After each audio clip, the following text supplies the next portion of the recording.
Hello everybody, Revolver Guy, prepping for poor people. I'm out here today working on the garden a little bit. As you can see, my potatoes I planted here a couple weeks ago, they're already sprouting up and looking pretty good.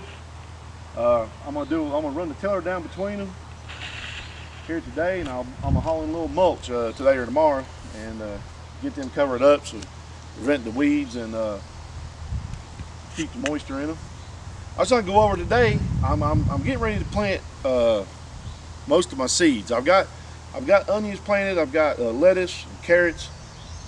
I'm gonna hold off on the plants, the tomato plants and pepper plants, because if we get a frost here in the next week or two, which is possible, probably unlikely now. It's really warmed up a lot, but if we were to get one, it would there's a good chance it'd kill those plants. So I'm gonna wait on them about another week or two. I'm gonna go ahead and get my seeds all planted, and hopefully within a couple of weeks they'll be germinated and be coming up too. I'm just going to show you how I section off my garden a little bit and what I'm going to be doing here. And I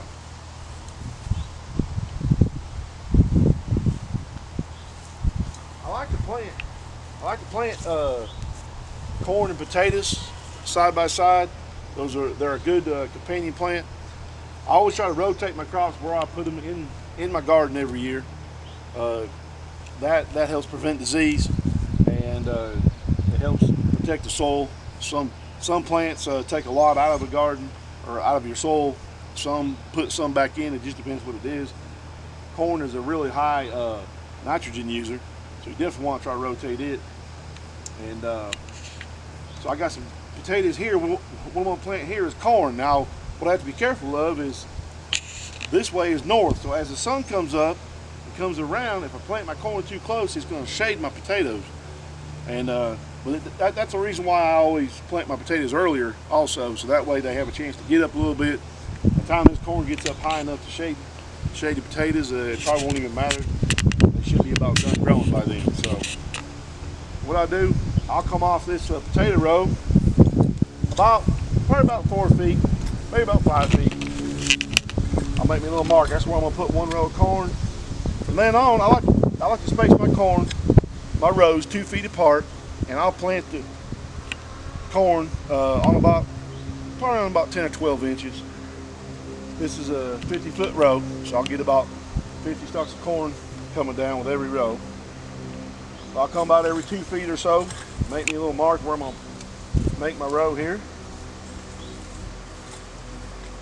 And I'm gonna plant, I guess I'm gonna plant 6 rows this year. So I'll have about 300 feet of corn. And get down there, we'll make one more mark after this.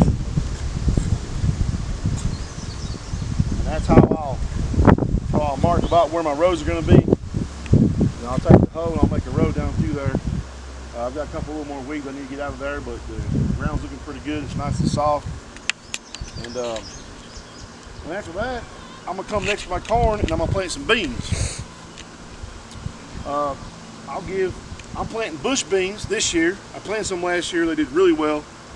So I'm gonna plant some more bush beans this year. And I'll give these rows, I'm gonna plant 2 rows of them, and I'll give these rows about 3 feet apiece or so in width. And then from there, I will have some squash, summer squash, some cucumbers, and then with my cucumbers, I'm gonna plant them. I'm gonna start out on planting some now, and then every 2 weeks I'll plant some more. That way I've got cucumbers coming off.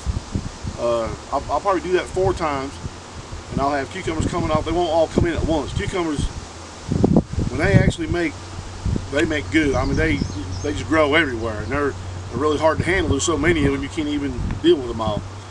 I make a lot of pickles for the kids. They really love pickles, but they're really hard to eat and do anything with when you have several plants come off at once. So I'll plant probably 2 or 3 plants every 2 weeks from now till the end of June, and that'll give me about 4 good rows, 4 good sets of cucumbers to where I can kind of handle them and pick them as they go, and it'll extend the growing season for them. And then down here at the end, I planted some tomatoes.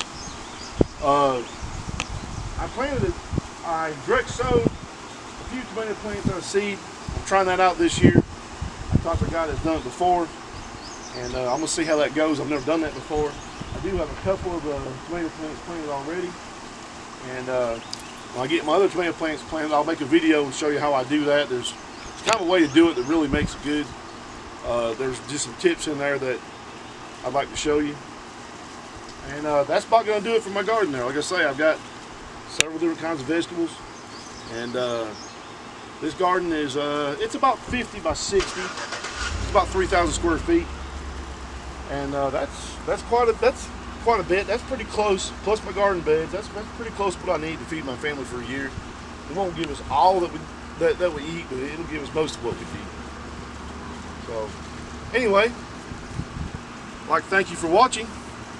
I'm gonna get some of these rows planted, and I'll try to make a video and give you a few more tips about that. Planting a garden is not hard. It just requires a little bit of work and some care afterwards. So it's probably one of, if not the most important thing you can do as it pertains to prepping and to have a self-sustainable lifestyle. Like I said, thanks for watching. If you don't care, click like and subscribe. And remember, all gun laws are unconstitutional.